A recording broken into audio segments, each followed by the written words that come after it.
Audio Jungle.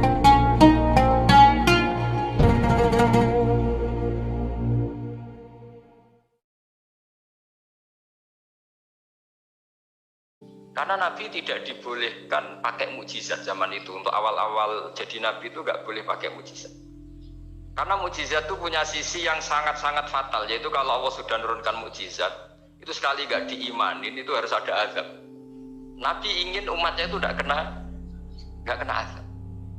Makanya ketika Allah Ta'ala wa ma mana'ana an nursila bil ayati illa an kadzdzaba bihal awwalun. Cara terjemahan bebasnya gini, Muhammad, saya tidak ngasih mukjizat kamu kayak Nabi Musa, kayak nabi-nabi sebelum kamu yang berupa fisik. Itu problemnya satu, sekali saya menurunkan mukjizat, tren umumnya ini didustakan. Ketika didustakan, saya punya alasan menyiksa, wong sudah tak perlihatkan sebegitu jelas kalau tetap didustakan. Maka sekali saya menurunkan mukjizat, kata Allah, wa ma nursilu bil ayati illa takhwifa. Saya memberikan satu ayat itu hanya warning, hanya peringatan bahwa ini akan ada bahaya azab. Sehingga karena pilihannya itu Nabi milih gak ada mukjizat yang seperti nabi-nabi sebelumnya, milih mukjizat yang ilmiah, yaitu Al-Quran yang kita warisi sampai sekarang. Alhamdulillah.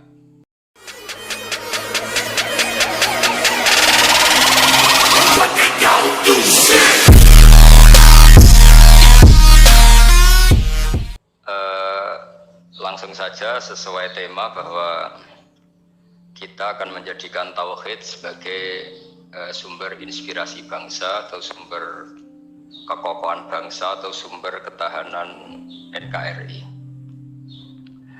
Perlu dicatat bahwa di antara yang sering disabdakan oleh Rasulullah SAW adalah inna minal bayani la sikhron. Jadi penjelasan atau orasi atau argumentasi atau apa sajalah itu adalah bagian dari sihir. Sihir di sini maknanya itu sesuatu yang kayak hipnotis, tapi di sini dalam konteks positif.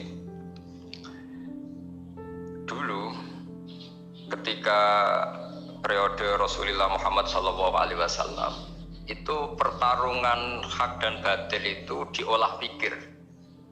Olah pikir yang diterjemahkan oleh artikulatif atau sistem verbal.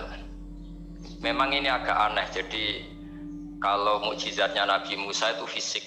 Fisik itu misalnya melawan Fir'aun dengan kekuatan tongkat yang super dahsyat. Sehingga Laut Merah dipukul sama tongkatnya Fir'aun, kemudian tongkatnya Nabi Musa kemudian bisa membelah jadi jalan, Fir'aun tenggelam.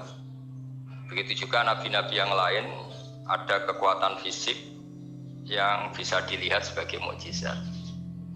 Tapi ketika Nabi Muhammad SAW jadi nabi itu pertarungannya itu ke sistem rasional. Dan yang nggak rasional itu dijelaskan dengan satu penjelasan yang seakan-akan rasional. Ini yang agak jelimet.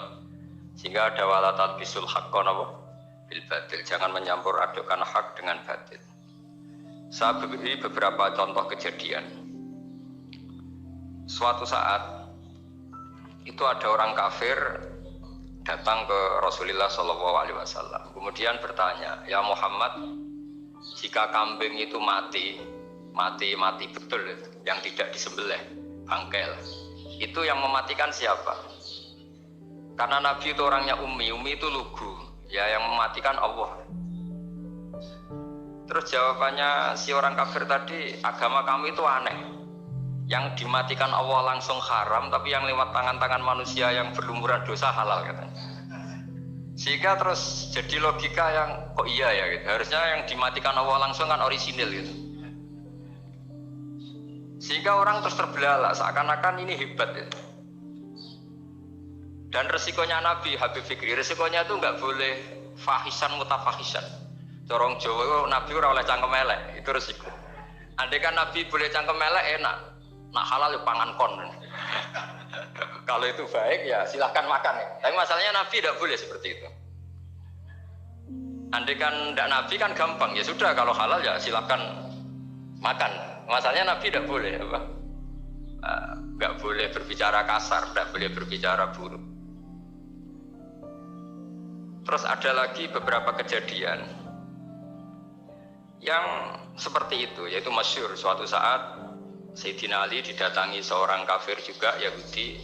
Ali, kakimu angkat satu, diangkat sama Sayyidina Ali. Angkat dua-duanya, ya udah bisa. Gitu kok temanmu, maksudnya Nabi Muhammad mengklaim bisa naik langit, gitu aja kamu udah bisa. Jadi selalu pakai olah kata. Yang ketiga misalnya Muhammad, kita ini punya urusan banyak, punya problem banyak, dan Tuhan itu dianggap penyelesai problem, halul muskilat, yang bisa menyelesaikan problem. Pertanyaannya, kalau problem kita banyak, Tuhannya satu tidak cukup Muhammad. Kalau problemnya banyak, ya Tuhannya harus banyak. Sehingga ketika Nabi membawa tauhid, protes mereka, komplain mereka, aja'alal alihata ilahau wahida innaha adalah syai'un rujak. Masa Tuhan satu, wong problemnya banyak, urusannya banyak. Kalau urusannya banyak, itu hanya harus banyak. Nah, karena olah pikiran seperti ini, sebetulnya bukan olah pikiran ini, hakikatnya olah kata, karena ini tidak mewakili hakikat. Ya, saya ulang lagi, sebetulnya ini bukan olah pikiran atau olah akal atau olah kecerdasan, tapi olah kata, karena semua yang diomongkan ini tidak mewakili apa? Hakikat. Tapi faktanya itu terjadi.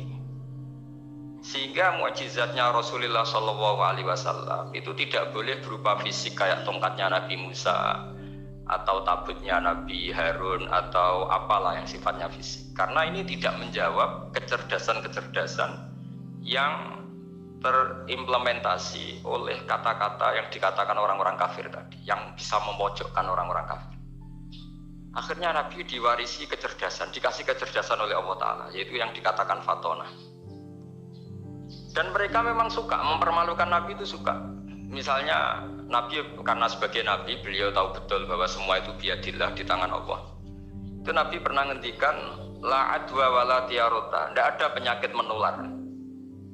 Lalu ada orang Yahudi atau orang siapa saja, orang bodoh lah yang jelas itu. Ada unta yang kena penyakit gudik, kalau orang Jawa bilang gudik apa, kalau orang itu agak apa? Kudis ini. Yang kena kudis ini dijejerkan sama yang waras. Ternyata yang waras sekarang jadi kudisan. Senang mereka karena bisa mempermalukan Nabi. Ya Muhammad, ini unta kena kudis. Ternyata yang waras tertular oleh yang kena kudis. Padahal kata kamu tidak ada penyakit menular. Itu problem-problem jadi Nabi di era Rasulullah SAW. Sehingga Quran datang dengan kecerdasan yang untuk menjawab itu. Makanya Nabi tidak pakai mukjizat fisik, tapi mukjizat logika. Akhirnya Nabi diajarin Allah lewat Jibril, yang dikira mereka yakin kalau menang dalam debat. Tapi Nabi balik bertanya, faman a'dal awwala. Jadi terjemahnya, kalau ini kena kudis karena tertular yang ini, lalu ini tertular siapa? Yang pertama tadi. Wah, itu asli mat dari Allah ya, maksud saya itu. Jadi dia ingin contoh yang kedua yang tertular, dengan itu berarti ada penyakit apa? Menular. Tapi Nabi tanyanya, faman a'dal awwala, lalu yang pertama kena kudis itu tertular siapa? Makanya kalau sekarang misalnya corona menular itu yang pertamanya dari siapa itu? Nggak tahu itu, ya nggak perlu tahu, udah bidang kamu. Jadi ini saya mau cerita. Jadi logika-logika yang dibangun orang kafir itu sebenarnya bukan logika, tapi olah kata. Dan orang kafir itu paling pintar, karena mereka itu penyair. Penyair itu kalau sekarang modern mungkin mirip-mirip jurnalis atau mirip apalah, bisa mengubah apa saja. Apa yang sebetulnya baik dikesankan buruk atau sebaliknya. Sehingga ini menyusahkan karena Nabi harus ngendikan hakikat, harus mengatakan sesuatu yang nyata dengan bahasa yang benar. Sementara mereka mengatakan kebatilan dengan penjelasan yang baik. Ini ribet kan? Sehingga dalam banyak percekcokan ya, itu susah dicari jalan tengah karena sama-sama mirip, kebenaran ini sama-sama mirip. Jadi misalnya yang masyhur dalam satu peristiwa besar, konflik antara Sayyidina Ali dan Sayyidina Muawiyah, itu konflik yang nggak bisa diedarkan gara-gara kalimat, gara-gara kata-kata. Makanya sekeras-kerasnya pedang atau senjata itu masih keras apa? Kata-kata atau polemik lah atau apalah. Karena sekarang itu agak susah membahasakan. Ketika konflik Ali dan Muawiyah itu ada orang bilang Ya sudah, nahkum bi kitabillah. Sudah sekarang kita kembali ke kitabillah. Itu mereka megang mushaf. Mushaf ini yang saya pegang namanya mushaf. Seakan-akan itu benar karena orang Islam harus kembali kepada kitabullah. Pertanyaannya lalu Ali kata Ali, Fadorobal mushafa biyadihi. Sayyidina Ali nepuk mushaf ini keras sekali. Sal hadal mushaf kata Sayyidina. Kalau kita harus kembali ke Quran, coba tanya ini. Mushaf ini ya, mushaf seperti milik saya ini. Akhirnya orang-orang Khawarij bilang, innama huwa warokun wa madadun. Itu hanya kertas sama tulisan. Bagaimana mungkin kita bertanya? Pas itu adalah orang Khawarij itu orang yang nggak mau ngakui Ali, juga nggak mau ngakui Muawiyah. Dan Sayyidina Ali sama Sayyidina Muawiyah sudah sadar mau bikin mediator, mau bikin solusi jalan tengah. Jadi sebenarnya dua beliau itu orang baik, gara-gara diprovokasi orang Khawarij terus jadi bentrok. Orang Khawarij bilang nggak ada Ali, nggak ada Muawiyah, yang ada adalah kitabullah, yaitu mushaf. Benar, secara zahir benar, memang orang Islam harus kembali ke mushaf. Tapi Sayyidina Ali pinter, sal hadal mushaf. Kalau gitu tanyakan mushaf itu. Ketika Sayyidina Ali dan Sayyidina Muawiyah sudah sepakat bikin perdamaian. Akhirnya singkat cerita, innama huwa rokun wa wadadun, kata orang-orang Khawarij itu hanya kertas dan pena. Kenapa bisa disuruh atau diminta jawaban? Terus kata Sayyidina Ali, enggak bisa toh kamu tanya mushaf, ya enggak bisa. Makanya tanya saya katanya. Akhirnya Sayyidina Ali memberi penjelasan, wa in khiftum shiqaqa bainihima fab'asu hakaman min ahli wa hakaman min ahliha. Jika dua mempelai suami istri itu ngalami konflik, di mana-mana orang konflik orang ini serasa seneng. Kita kalau sedang marah, semuanya lah kalau sedang marah sama istri itu orang ini serasa seneng. Jadi sing ganteng kita gantengnya seketok elek etok. Sehingga kalau ngomongi anaknya, dasar nakal kok bapaknya gitu. Bapaknya gitu, nanti dasar cerewet koyo ibuke. Makanya alhamdulillah banyak anak kita yang mewarisi nakalnya bapaknya dan nakalnya ibunya. Karena sabdonya mesti seperti itu. Jadi anak kita ini korban cara ngomong kita. Maka kita tidak wali itu harus syukur karena omongannya nggak mandi. Itu kalau kita wali, itu anak kita jadi orang buruk semua. Karena kita ngomong dasar goblok koyo ibuke. Dari ibuke dasar nakal koyo bapak. Berarti anak kita punya status goblok dan nakal. Tapi alhamdulillah yang ngomong itu tidak wali sehingga diabaikan saja sama Allah. Gak penting. Ngomongannya orang tidak wali itu udah penting. Makanya tidak wali itu tetap punya sisi positif. Kalau ngomong tidak ngefek. Tapi kalau wali itu direspon sama Allah langsung ya. Tapi kalau wali ya tidak ngomong gitu. Jadi kalau orang nggak suka itu nggak boleh ketemu. Karena tambah benci. Sehingga butuh mediator. Itu sudah. Ini termasuk ilmu psikologi Quran. Kalau orang sedang tidak cocok itu nggak boleh ketemu pakai apa? Mediator. Jika suami istri sedang konflik, itu sebaiknya, seharusnya atau sayugyanya itu kirim mediator. Fab'atsu hakaman min ahli wa hakaman min ahliha. Yurida islaha yuwaffiqillahu bainahuma. Terus kata Sayyidina Ali, wa amru ummati Muhammad a'zamu min amri rajulin wa imra'atin. Dan urusan umat Muhammad yang kita sedang konflik dengan kekuatan besar dan bisa pertumpahan darah itu lebih ngeri timbang urusan suami dan istri. Itu saja solusinya mediator. Artinya sesepele itu urusan pribadi saja Allah menyuruh ada mediator. Apalagi urusan kita yang lebih dahsyat. Akhirnya mereka ngakui cara istimbat, cara ngambil kesimpulan Sayyidina. Jadi ini masalah-masalah yang orang bilang seakan-akan benar. Sudah kita kembali ke Quran, kembali ke Quran. Quran yang mana? Wong kamu udah paham. Lama-lama tanyanya cetakan mana ini? Ribet kan? Makanya saya ini bikin gerakan besar-besaran. Yang dulu saya ngaji tafsir lama sekali dengan Mbah Mun. Ngaji sama bapak saya. Sekarang alhamdulillah sering diskusi sama Pak Quraisyab. Karena kita ini butuh. Dan saya punya teman akrab Gus Zofur juga dokter tafsir. Ya kalau kamu ingin tak sebut ya punya teman kalian semua untuk mengkaji apa? Tafsir. Itu memang kita butuh. Karena Quran itu teks. Teks itu harus difahami ahlinya. Karena tapi ketika orang ngomong ayo kita kembali kitabullah, kembali ke kitabullah, itu kembali yang apa? Terus tentang apa? Sehingga banyak orang yang entah saking angkuhnya, entah saking benarnya tidak tahu. Saya tidak mau kembali. kepada Quran. Kenapa? Musa tidak pernah keluar, saya di situ. Kembali itu kan sudah keluar baru kembali. Itu entah saking angkuhnya, entah saking benarnya, tidak tahu. Mau kamu katakan angkuh ya masuk akal. Saya tidak mau kembali, mau saya tidak pernah keluar. Memang saya sudah di situ. Bener mana? Bisa jadi ya sudah ini itu wilayah yang nggak jelas. Tapi bahwa mukjizatnya Nabi itu menerangkan sesuatu yang kayak iya kayak enggak. Karena orang kafir itu pintar mengemas kebatilan sebagai kebenaran. Jadi enak zaman Nabi Musa ngadepi Fir'aun yang karuan salah. Nabi Muhammad itu enggak. Ngadepi satu komunitas yang mereka punya jargon yang seakan-akan benar. Misalnya Ka'bah itu sakral, Baitullah. Orang kafir itu percaya keramatnya Ka'bah, percaya sehingga mereka kalau bikin berhala itu harus dekat Ka'bah, bentuk barokah Ka'bah. Kayak kurang ajar gimana? Maka berhala-berhala itu paling banyak di dekat Ka'bah karena supaya apa? Dapat barokahnya Ka'bah. Ribet kan? Kamu kafirkan tuh percaya barokah Ka'bah, tidak dikafirkan itu kurang ajar. Ka'bah kok jadi ruwet. Ribet banyak ngadepi. Itu susah memang ngadepi logika ya. Makanya kan apa ya, kayak kita ngerawat anak itu. Mau dilonggar nanti manja terus goblok, mau dikerasin nanti minggat, ribet kan. Jadi ngelola kebenaran itu tidak gampang. Lalu Nabi datang bil haqqil bayyin, dengan kebenaran yang nyata.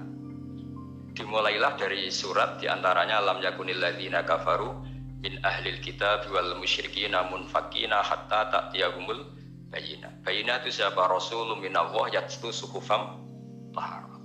Orang-orang kafir baik berkategori ahli kitab yaitu Yahudi Nasrani maupun yang berkategori orang-orang musyrikin yaitu orang-orang yang menyekutukan Allah yang non samawi, yang tidak punya kitab samawi, itu tidak mau tercerabut. Munfakin itu tidak mau tercerabut dari akar mereka hatta ta'tiyahumul bayyinah, sehingga datang kebenaran yang begitu nyata, begitu jelas.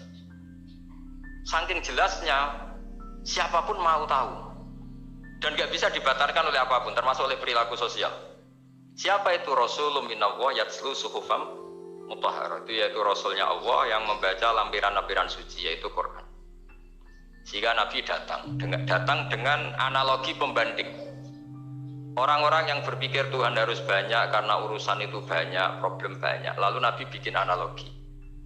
Andaikan kamu sebagai pembantu yang punya majikan banyak, perintahnya beda-beda, kamu mau enggak? Ya enggak mau, enggak enak Muhammad kalau punya bos banyak. Perintahnya beda-beda, semuanya egois harus dituruti, enggak mau. Enak mana sama punya majikan satu? Enak satu Muhammad. Ya sudah, Tuhan kamu itu majikan kamu. Kalau banyak-banyak bingung kamu perintahnya banyak nanti. Terus mereka mau, ya sudah Tuhannya satu saja.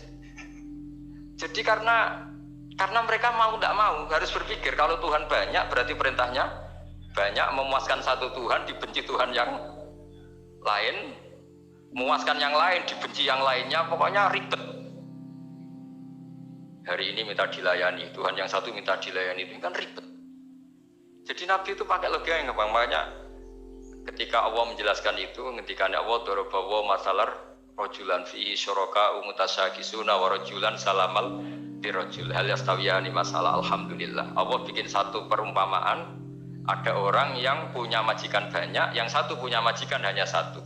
Hal yastawiyani masalah, nasibnya enak mana? Enak yang punya majikan satu, karena standarnya jelas, SOP-nya jelas. Akhirnya mereka sadar, oke, Muhammad Tuhannya satu saja. Lalu dalam pertanyaan-pertanyaan yang lain, misalnya tadi masalah Sayyidina Ali, masalah dibully lah kalau sekarang itu Nabi menjawab ya dengan rasional. Karena mau tidak mau. Karena Nabi tidak dibolehkan pakai mukjizat zaman itu. Untuk awal-awal jadi Nabi itu nggak boleh pakai mukjizat. Karena mukjizat itu punya sisi yang sangat-sangat fatal, yaitu kalau Allah sudah menurunkan mukjizat, itu sekali nggak diimanin itu harus ada azab.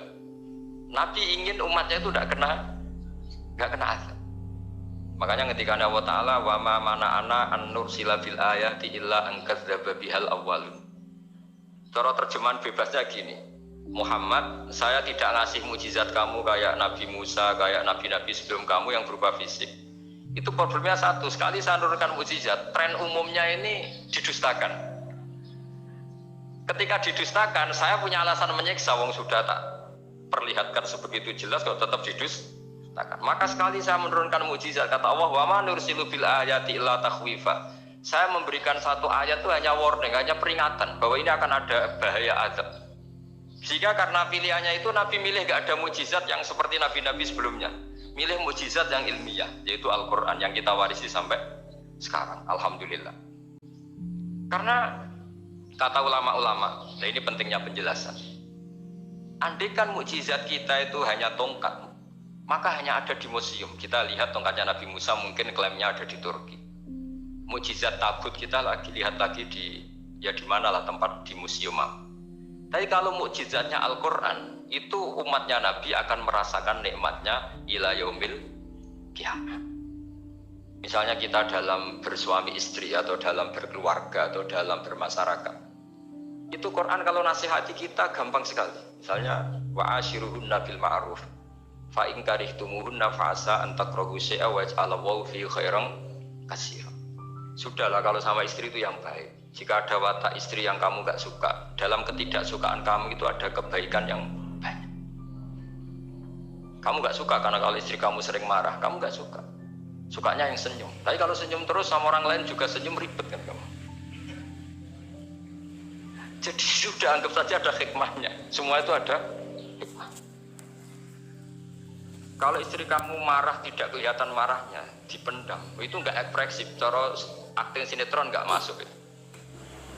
Tapi kalau marah kelihatan marahnya itu ekspresif, itu kecerdasan ya, Pak. Bisa menumpahkan keinginan. Wah itu bagus ya.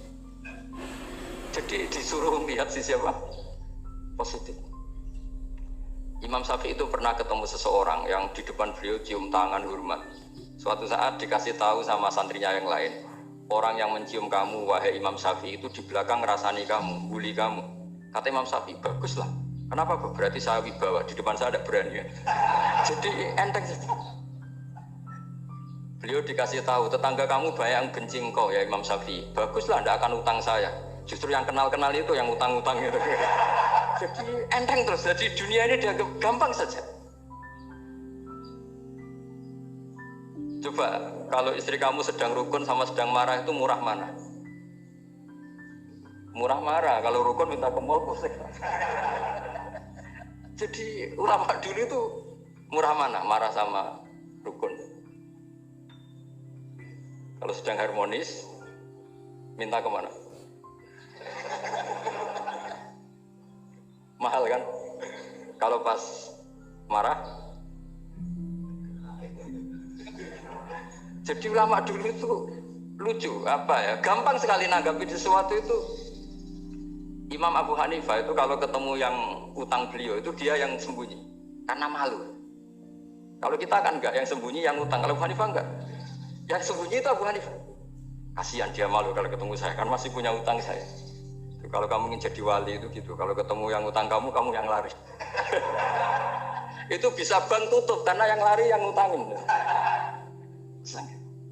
Dalam cerita-cerita wali itu unik-unik. Rabi'ah Adawiyah itu pernah kemalingan, itu beliau sembunyi. Malingnya nyari apa, dia sembunyi. Habis itu ditanya, kenapa engkau sembunyi? Sama lu, sama malingnya. Karena rumah saya nggak ada yang bisa dimaling. Karena nggak punya kok. Jadi ini kalau berpikir rasional kan ada Habib Fikri bahasa rasional. Ini tak latih berpikir yang agak-agak rasional.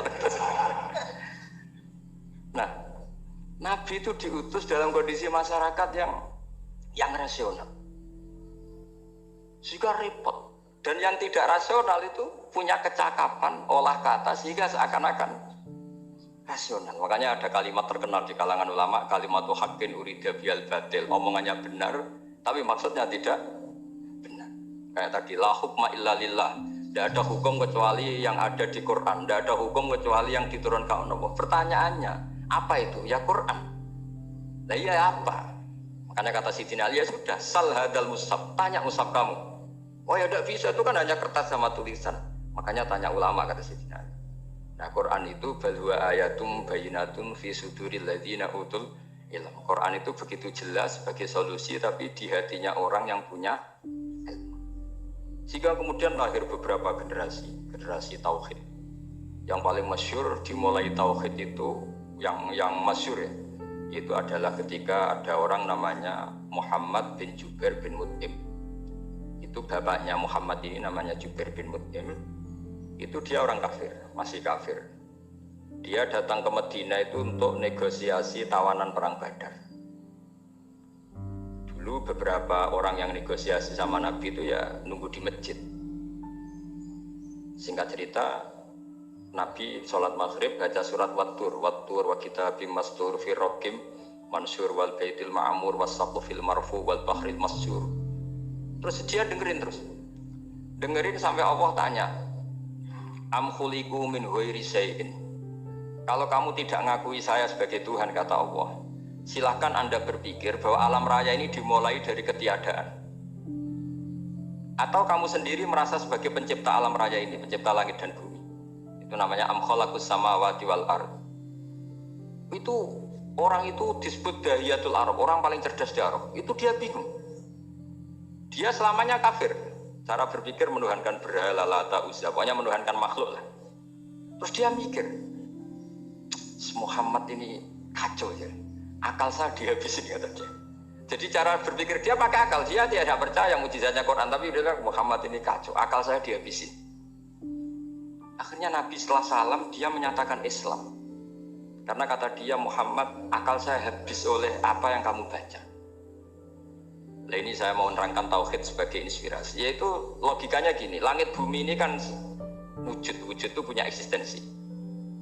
Kalau langit bumi ini wujud, alam raya ini nyata, lalu kamu mengatakan sebelum alam raya ini ketiadaan, berarti ada satu kesimpulan ketiadaan menciptakan yang ada. Itu malah gendeng bareng. Ya, logikanya kan nggak kena. Al-adamu yakhluqu maujudan, sesuatu yang nggak ada menyebabkan atau menjadikan sesuatu yang ada. Akhirnya, padahal pertanyaannya tadi gitu, ya sudah kalau kamu nggak percaya saya sebagai Tuhan, sebagai pencipta awal, sudah ada usah Tuhan-Tuhanan. Tapi ya mari goblok bareng dengan mengatakan bahwa alam yang ada ini diciptakan oleh sesuatu yang tidak ada. Jadi Jubair, saya tidak mau goblok Muhammad, sudahlah iman saja saya, karena saya tidak mau goblok. Jadi agama ini datang dengan keceriaan berpikir. Sehingga Ibnu Hajar al-Asqalani mengatakan hadatin ja'a bil iltizat al-aqli. Agama ini datang dengan kenyamanan berpikir.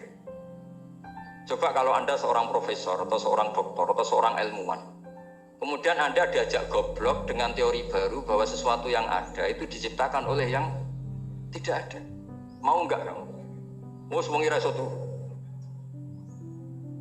diajarin sesuatu yang ada diciptakan oleh yang tidak ada.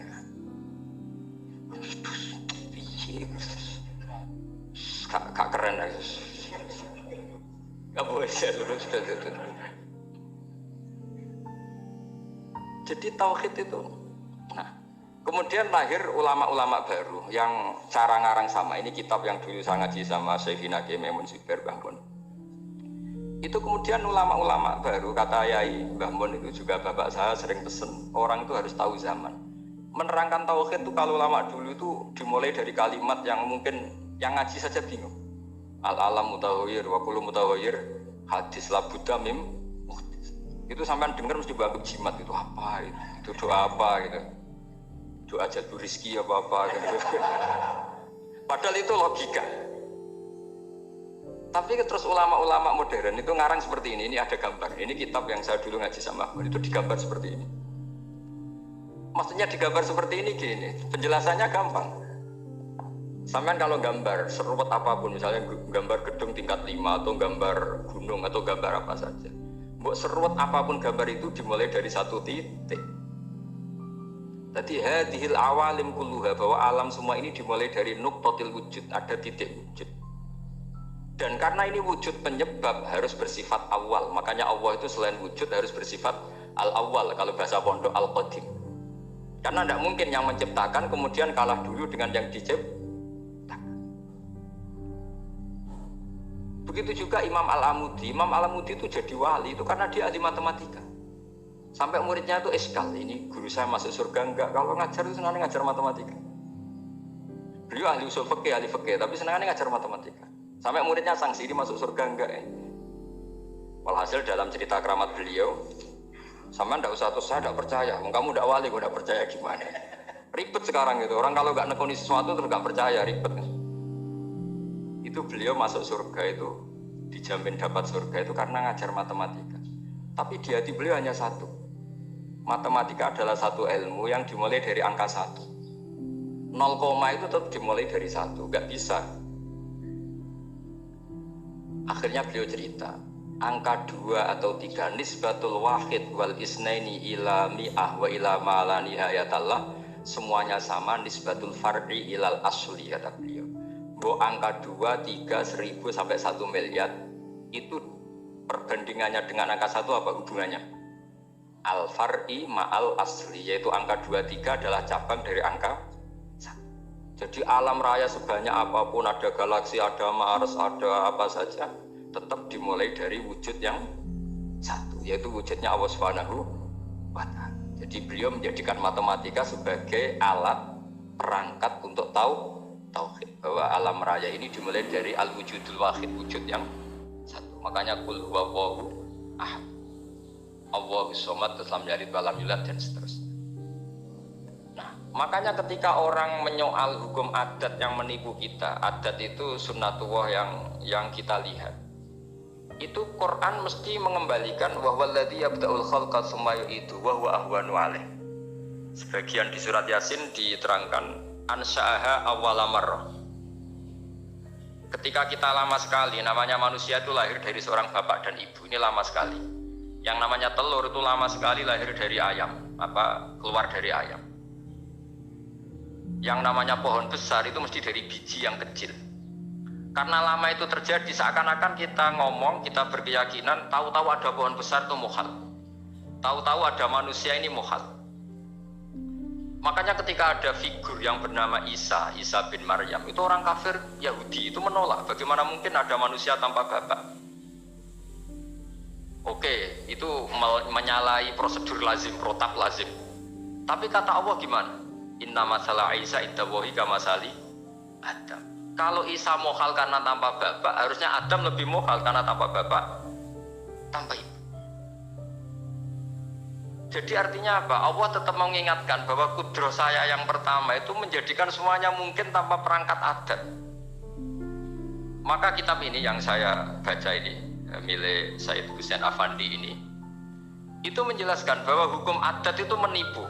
Saya ulang lagi, hukum adat itu menipu. Ketika ayam mengeluarkan telur, telur kemudian menjadi ayam lagi. Terus kita berdebat, telur sama ayam dulu mana? Menurut Anda milih mana? Milih apa? Telur. Kalau ini, yang kubu sebelah ini, ayam apa telur?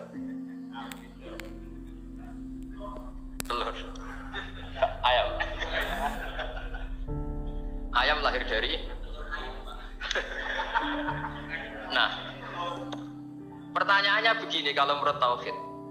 Ketika lazim kalau telur itu nanti suatu saat jadi ayam, terus ayam kemudian lazim mengeluarkan telur. Ketika Anda mengatakan mungkin kontribusi Anda terhadap kemungkinan itu apa? Kan sama, Anda tidak ikut menciptakan. Wong gak ikut menciptakan kok menvonis mungkin dadak mungkin, kamu itu hanya saksi. Makanya pertanyaannya Allah, loh ketika itu kamu anggap mungkin, kontribusi Anda itu apa? Kan hanya melihat. Kamu sendiri tetap tidak mampu bikin telur, Anda juga tidak mampu bikin ayam. Artinya meskipun telur jadi ayam, ayam jadi telur sampai kiamat, tetap ada kontribusi kudrohnya Allah Subhanahu wa Ta'ala. Bukan berarti berdiri sendiri. Wong kamu yang bilang mungkin ya nyatanya enggak berkontribusi. Sehingga kalau suatu saat Allah bikin telur dari batu atau ayam keluar dari batu, bagi Allah itu enggak masalah. Tapi bagi kamu masalah. Bagaimana mungkin hewan keluar dari batu? Ini logikanya gimana? Loh memangnya ketika telur dari ayam itu logika kamu gimana coba? Kamu ikut bikin enggak? Nah ini di sini pentingnya mukjizat. Akhirnya Allah bikin mukjizat, ada satu onta besar keluar dari batu, yaitu mukjizat Nabi So. Kamu memasalahkan, ini gimana onta kok keluar dari batu? Lalu kalau Allah tanya kamu, gimana telur keluar dari ayam? Loh ini biasa Gusti mungkin, memangnya kamu bisa? Berarti bagi orang yang tauhid, yang wali, keluarnya ayam dari telur sama onta dari batu itu nisbatnya sama. Sama-sama semuanya di luar kontribusi kita. Kenapa yang satu kamu katakan mungkin, yang satu kamu katakan tidak mungkin? Toh kamu sama-sama tidak terlibat. Itu cara berpikir tauhid. Artinya apa? Orang-orang wali atau orang-orang alim meskipun melihat telur keluar dari ayam tiap hari tetap subhanallah, subhanallah, Allahu Akbar. Karena ini keajaiban. Tapi kamu kan enggak taunya ajaib itu yang aneh-aneh itu. Makanya banyak cari kiai aneh yang gondrong, yang enggak pernah mandi gara-gara kamu itu suka aneh itu gara-gara. Dong ini ya. Dong itu tahu ya. Jadi buat sesering apapun alam raya ini ada siklusnya, biji jadi pohon, pohon kemudian keluarkan buah-buah ada biji. Semuanya yang berkontribusi hanya kudrohnya Allah Ta'ala. Tidak mengikat Allah bisa bikin tanpa itu semua. Makanya Allah selalu memperbarui mukjizatnya, termasuk ada onta besar keluar dari batu, yaitu mukjizatnya Nabi SAW. Kamu gak boleh menyoal ini mukhal gimana? Karena itu gak mungkin, ukuran gak mungkin apa? Kamu gak bisa bikin kan? Sama telur keluar dari ayam kamu bisa bikin. Sama-sama enggak. Nah di sini pentingnya ngaji ya. Makanya Allah ngendikan innallaha la yastahyi ayyadriba masalam ma ba'udatan fama fawqa. Allah itu tidak malu bikin contoh nyamuk. Karena nyamuk ini mukjizat yang besar. Sudah hewannya kecil, di situ ada ususnya. Ususnya ada uratnya. Coba kalau kamu bikin nyamuk